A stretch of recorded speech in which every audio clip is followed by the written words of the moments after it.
வித்ய ஞானரத்தன். இன்னைக்கு மோனி தீதியில வந்து நாம் கேட்க இருக்கிறோம்.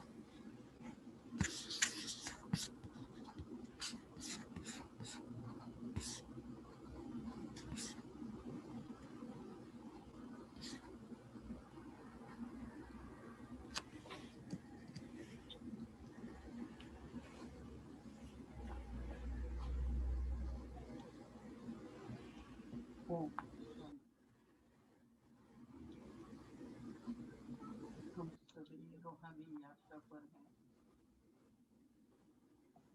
और यह है शिव बाबा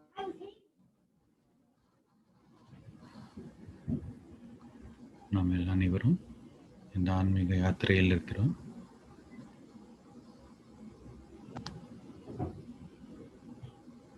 और जो बाबा देवी दुनिया की स्थापना कर रहे हैं उसकी भी तैयारी है। तो इस बार जो भी हमने शुरू किया है இந்த யாத்திரையானது பிரம்ம பாபா மற்றும் சிவ பாபா மூலியமாக ஆரம்பித்து வைக்கப்பட்டது. இந்த யாத்திரை இந்த தெய்வீக உலகம் உருவாக்குவதற்காகவும் உருவாக்கப்பட்டுள்ளது. அதுக்கு நிச்சயமாக அவசியமாக ஒரு ரகசியமும் உள்ளது.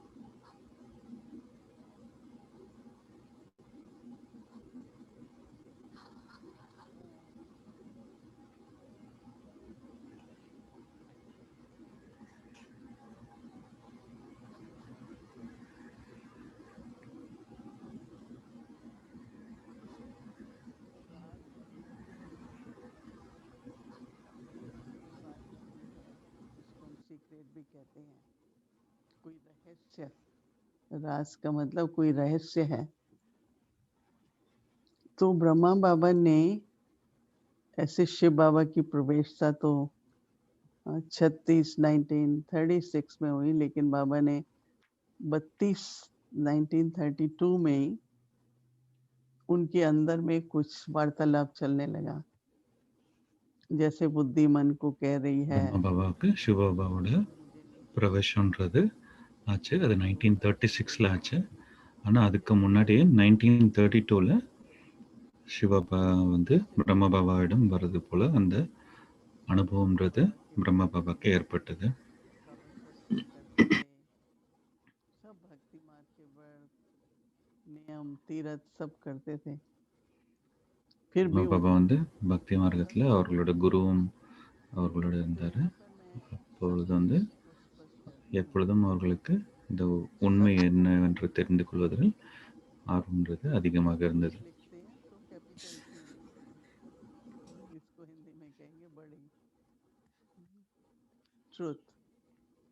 இந்த ட்ரூத்ன்ற வார்த்தை வந்து நம்ம வந்து கேபிட்டல் லெட்டர்ஸ்ல எழுதுவோம்.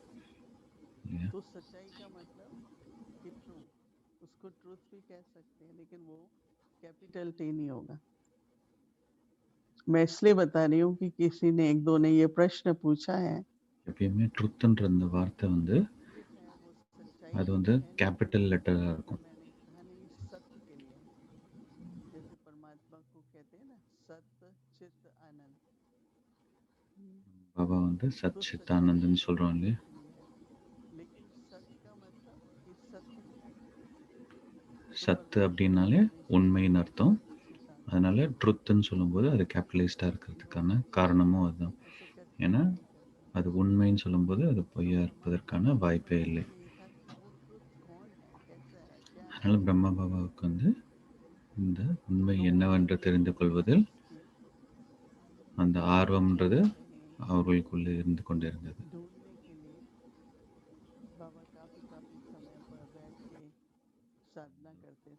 அந்த உண்மையை தெரிந்து கொள்வதில் பிரம்ம பாபா அந்த நம்ம அந்த தேடுதல்ன்றதுல நிறைய டைம்ன்றது ஸ்பெண்ட் பண்ணாங்க. और कुछ तो बाद में हमारे अंदर आया ना सब, लेकिन अनादि स्वरूप ही सत्य स्वरूप है। அனாதி ஸ்வரூபம் தான் உண்மையான ஸ்வரூபம் அப்படின்றது பிரம்ம பாபாவுக்கு புரிய வந்தது. फिर आत्मा ने शरीर धारण किया, फिर चक्कर में परिवर्तन होता रहा, जन्म मरण सब चलता रहा। பிரம்ம பாபாவுக்கு இந்த சிருஷ்டி சக்கரத்தோட அனுபவம்ன்றது எவ்வாறு ஆத்மா வருகிறது, எந்த நிலையை அடைகிறது, அதற்கப்புறம் எப்படி அந்த சக்கரத்தில் கீழே இறங்கி வருதுன்றது, அந்த ஜென்மம் மரணம்ன்றது அந்த ஃபுல் சக்கரத்தை வந்து அந்த அனுபவம்ன்றது ஏற்பட்டது. जैसे इंटीग्रेशन कर लिया कि जब उनको जैसे ही आत्मा का ज्ञान हुआ तो उनका व्यवहार ही बदल गया। பிரம்ம பாபாவுக்கு எப்பொழுது வந்து இந்த ஆத்மான்ற அந்த புரிதல்ன்றது கிடைத்ததோ அப்பொழுதிலிருந்து அவர்களுடைய லௌகிக்க விவகாரத்திலையும் அவங்களோட மற்றவர்களும் பழகும் அந்த விதமும் வந்து முழுமையாக மாறிவிட்டது. तो जब भी बच्चों के पास जाएंगे, कहीं जाएंगे तो क्या जेवर ले जाते थे। तो एक बार वो निर्मल शांता दादी जो बाबा की बेटी है उनको मिलने के लिए गए। ஒரு முறை பிரம்ம பாபா வந்து அவங்களோட பொண்ணு நிர்மல் சாந்தா தாதியை பார்ப்பதற்காக சென்றிருந்தார்கள். वहाँ गए और जैसे अविनाशी ज्ञान रत्नों के बारे में चर्चा करने लग गए। அவர்களிடம் சென்ற பிறகு அங்கு வந்து பாபாவோட ஞானத்தை பற்றி மட்டுமே பேசுவதற்காக சென்றிருந்தார்கள்.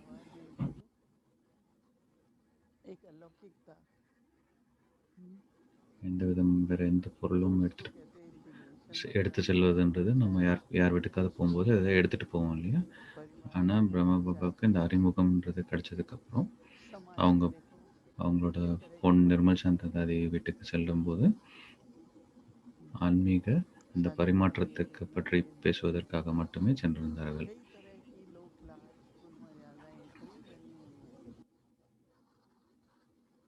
बाबा ने सबको अलौकिक रूप में निभाया.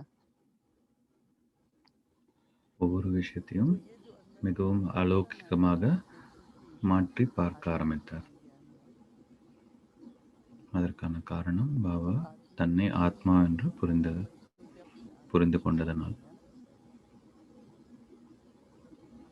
तो अभी करना क्या है हम लोगों को भी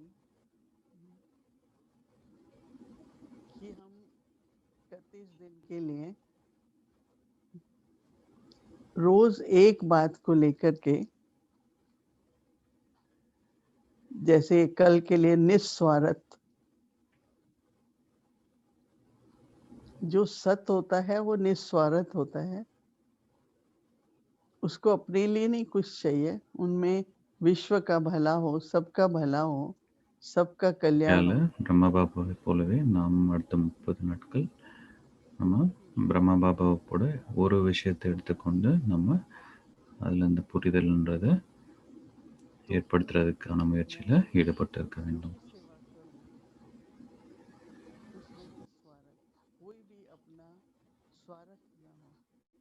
எந்த ஒரு சேவை செய்தாலும் எந்த ஒரு வேலையை செய்திருந்தாலும் நமக்கு அதில் ஒரு ஈர்ப்பு இல்லாமல் அதிலிருந்து விலகி இருந்து செய்வதற்கான அந்த முயற்சியில் நம்ம ஈடுபட்டிருக்கோம்.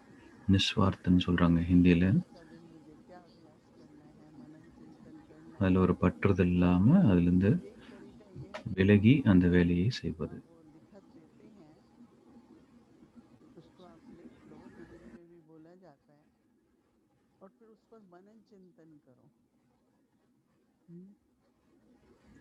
अगर हो सकता है, जैसे हमने कहा कई लोग 108 बार उसको लिख रहे हैं, जैसे कि अपने में इमर्ज हो, प्रकट हो वो संस्कार. எல்லா ஒவ்வொரு நாளும் ஒரு பயிற்சின்றது செய்கிறோம் இல்லையா? அது மாதிரி நம்ம அந்த ஒவ்வொரு நாளும் ஒரு வார்த்தை எடுத்துக்கொண்டு அதை பற்றி तो மனன் उस சிந்தன்றது செய்யணும். जो बाबा का निजी संस्कार हम सबके निजी संस्कार हैं, वो अनादि संस्कार हैं, वो जैसे कि प्रकट हो, तो उससे क्या होगा जो இதை और நாம் செய்வதன் மூலம் நம்மளுடைய அந்த बना लिए हैं அந்த அனாதி சன்ஸ்கார்ன்றது வெளிப்படும். अब ஏன்னா एक நம்மளும் बार आपका अभ्यास हो நம்ம புரிந்து கொண்டது நம்ம ஆத்மா, நம்மளோட संस्कार செய்யும் ஆத்மான்றது புரிதல் ஏற்பட்டதுக்கப்புறம் अब நமக்கு அந்த சம்ஸ்காரன்றது நம்ம அந்த புரிதல் இருக்கும் பொழுது நமக்கு ஆட்டோமேட்டிக்காக அந்த रखा है कि दिन में 7 அந்த அனாதி சம்ஸ்காரன்றது வெளிப்படும். के लिए ट्रैफिक कंट्रोल होता है, ऐसे भी घंटे घंटे में भी ट्रैफिक कंट्रोल चलता है, चाहे 3 मिनट चाहे 5 मिनट, तो फिर लिखो। तो कई तो लिख रहे हैं, कई मनन चिंतन कर எல்லாரும் நம்மளோட சார்ட்ன்றது நம்ம வைக்கிறோம் இல்லையா? 108 முறை நம்ம ஒவ்வொரு நாளும் ஒரு விஷயத்துல நம்ம 108 முறை நம்ம சார்ட்ன்றதை வைக்க ட்ரை பண்றோம் இல்லையா? एक गहरी तरह से अपने में परिवर्तन நம்ம அதை சரியாக செய்யும் பொழுது நமக்குள்ள நம்ம அந்த ஆன்மீக சன்ஸ்காரன்றது आत्मा, வெளிவருவதுன்றது நம்மளால உணர तो முடியும். जैसे कि वो सच है ना कि मैं हूँ नहीं, तो क्या होता है कि நம்மளால சில நாள்ல है समझ है நம்ம 30 முறை இல்லை 40 முறை தான் செய்ய முடியுது. இருந்தாலும் அதன் மூலமாக நமக்குள்ள ஏற்படும் அந்த மாற்றம் மற்றும் அந்த பரிவர்த்தனை நம்மளால உணர முடியும். कभी जानवर आएगा, कभी आएगा कि मेरे से तो हो ही नहीं रहा है, पता नहीं मैं वो आत्मा हूँ कि नहीं, सत्य स्वरूप। क्योंकि ज्ञान में और व्यवहारिक फर्क दिखाई पड़ता है ना बहुत। நம்ம நிறைய நேரங்கள்ல ஞானம் நமக்கு கிடைச்சிருக்கு, ஆனா நம்ம பழக்க வழக்கத்துல வரும்பொழுது அதை நம்ம தாரணையில் எடுத்துட்டு வரும்போது கொஞ்சம் குறை இருக்கிறது இல்லையா? நான் பிரம்ம பாபா பார்த்தோன்னா அவருக்கு அந்த ஆத்மாவில் அந்த உணர்தல்ன்றது ஏற்பட்டதுக்கப்புறம் அவரோட பழக்க வழக்கம் எல்லாமே வந்து மாற்றிக்கொண்டார். उन दिनों में तो देखो हीरे जवाहरात कभी अपने साथ में बड़े लोग थे, वो हीरे के सोने के பாபா வந்து அவருக்கு வந்து घड़ी डालेंगे, எந்த மாதிரி ட்ரெஸ் பண்ணிட்டு இருந்தார் இல்லையா? அவருக்கு இந்த ஞானம் கிடைப்பதற்கு முன்னே பாபா வந்து வைர வியாபாரியாக இருந்தார். அப்பொழுது அவரோட சட்டை பட்டன் கூட வைரத்தில் வைக்கிற மாதிரி சட்டை அணிவார். ஆனால் இப்போ புரிதல்ன்றது ஏற்பட்டதும் அதுக்கப்புறம் அவர் வந்து இந்த தூய்மையான இந்த வேஷ்டி அந்த மாதிரி இந்த வெள்ளை ஆடை அணிவிக்க அந்த முயற்சியில் அவர் வந்து தொடர்ந்து இருந்தார்.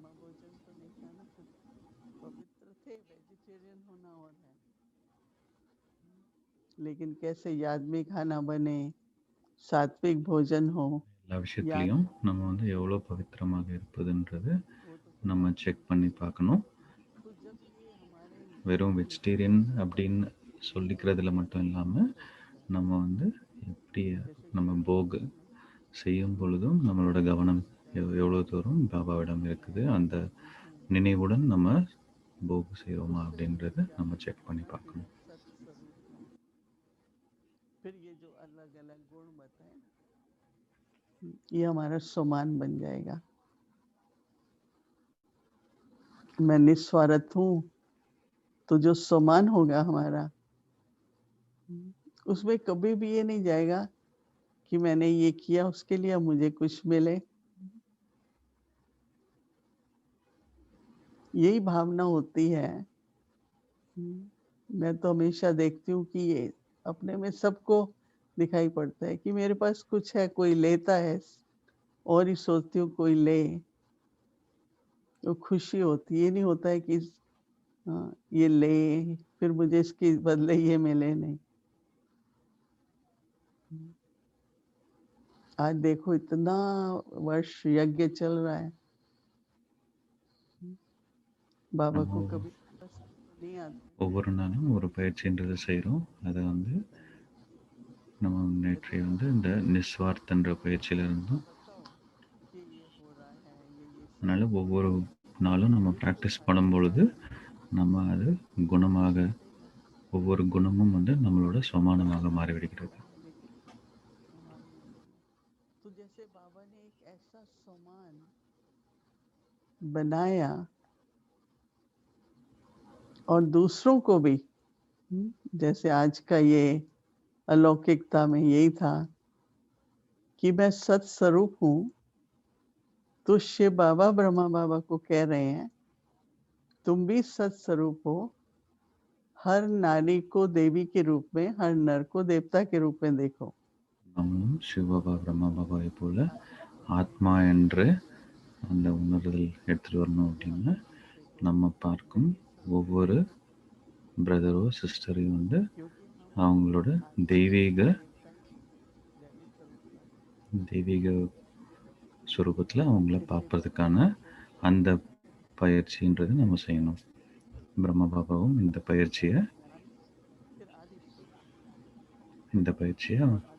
அப்போ குழந்தைகள் எல்லாருக்கும் இந்த பயிற்சியை செய்தார்.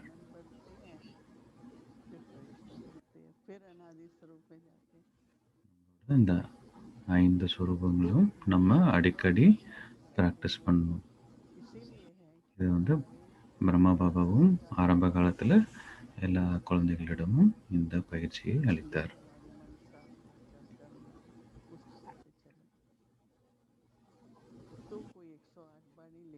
जितनी बार लिखे और लिखना नहीं चाहते हैं तो मनन चिंतन करो. யாருனால 108 முறை வந்து எழுத முடியுதோ எழுதுங்க. யாரால எழுத முடியல அப்படின்னு நினைக்கிறீங்களோ நீங்கள் அவசியமாக அதை பற்றி மனம் சிந்தனன்றது முழு நாளும் செய்து பாருங்கள்.